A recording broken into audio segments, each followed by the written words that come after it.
Coronavirus remains a significant feature in the Nigerian developmental space as policy makers upscale efforts to keep the economy afloat and rein in wild indices.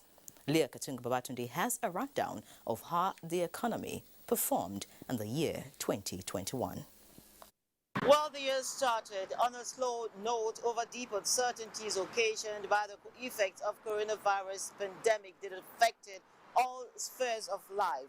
At the start of the year, the fiscal side, of course, gave a budget of 13.08 billion naira and was accompanied by the Finance Act of 2020. But then, of course, the supplementary budget came in the course of the year and it was pegged at 982.7 billion naira. And at the end of the first quarter of 2021, Nigeria's GDP grew by 0.51%. A very impressive 5.01% in the second quarter, and of course 4.03% in the third quarter of the year. And these, of course, prompted a review of growth projections.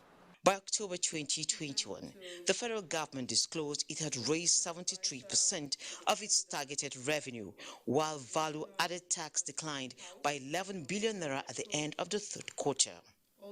Targeted spending focused on security, infrastructure, social investment, and job creation to attain self-sufficiency first before exports.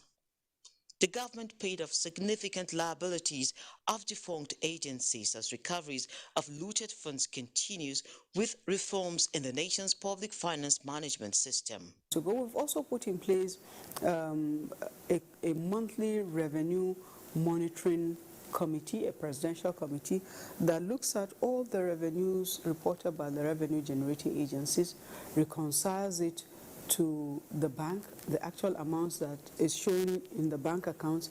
That has helped us also to strengthen the remittances. As spending increased, so also debt, peaking at 38.005 trillion naira at the end of the third quarter of 2021, with Nigeria entering the non-interest secured market for the third time since 2017, which was oversubscribed by 346%. The central bank, on the other hand, maintained monetary policy position as it kept supporting fiscal authorities. Prominent disclosures at the meetings in the year include the tightening of New Zealand bureau de change activities to curb exchange rate volatility, the introduction of Africa's first digital currency, the e-Naira, and the takeoff of Infracore, the multi-purpose infrastructure vehicle.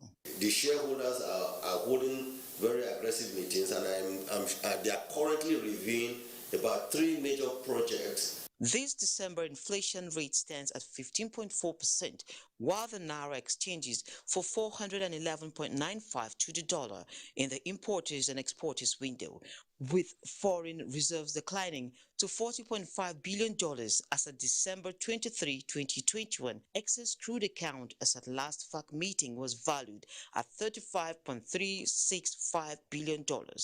December 2021, President Muhammadu Buhari unveiled the new National Development Plan 2021 to 2025 to replace the Economic Recovery and Growth Plan ERGP.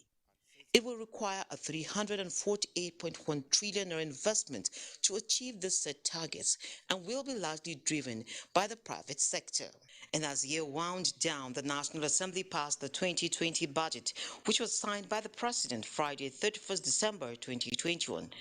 I'm Leah Katungu Babatunde.